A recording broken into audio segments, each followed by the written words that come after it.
It happened 1 year ago, and even now, every time I pass that school, my legs freeze, my breath shortens. I can still hear the limp, the dragging foot, the whisper that sent my soul cold. My name is George, and what I'm about to tell you is real.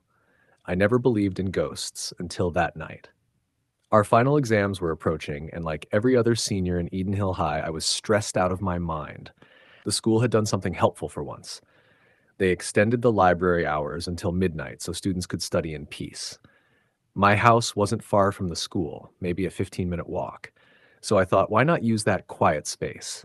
At home, there was always noise, the TV, my little brother, mom's cooking.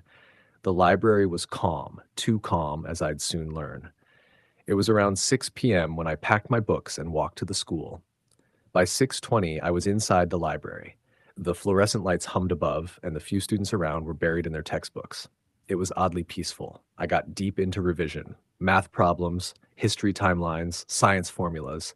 Time disappeared. When I looked at my watch again, it was 10 p.m. That's when I noticed something strange.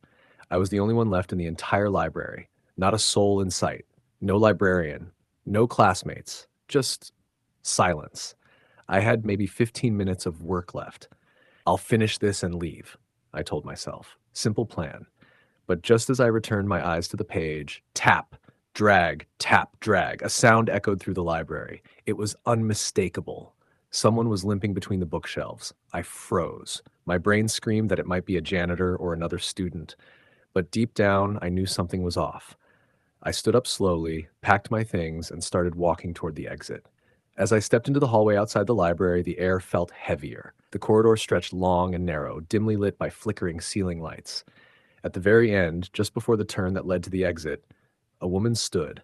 She wasn't moving, just standing, staring at nothing.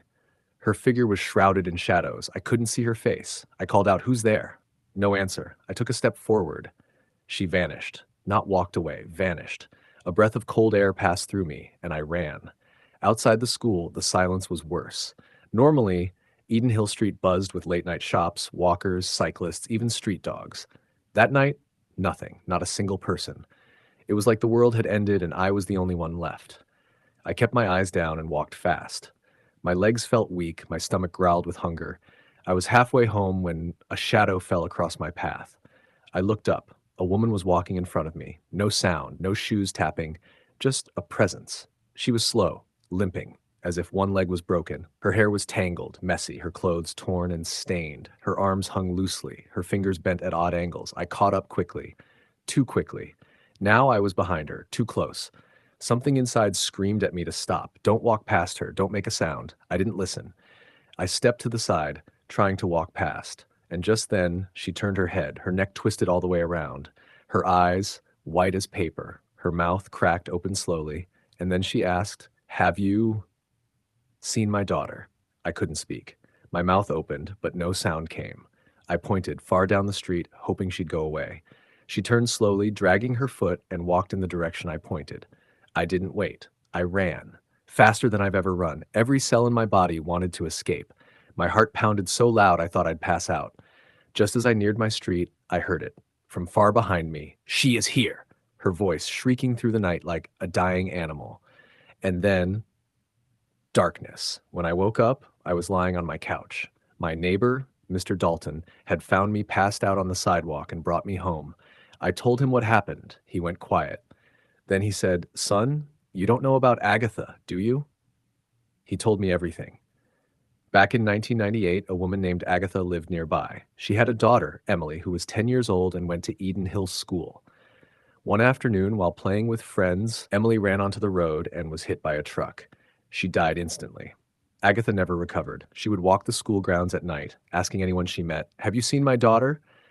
One day, Agatha herself vanished. People say she died of heartbreak, but others say she still walks the street, still searches, still waits. And if you ever meet her, don't lie, don't point, because once she knows you're hiding the truth, she follows you. Forever. That's why I never walk that street after dark. I never study alone late at night, and I never, ever answer strangers who ask about their children, because if Agatha finds you, she won't stop until you take her to her daughter.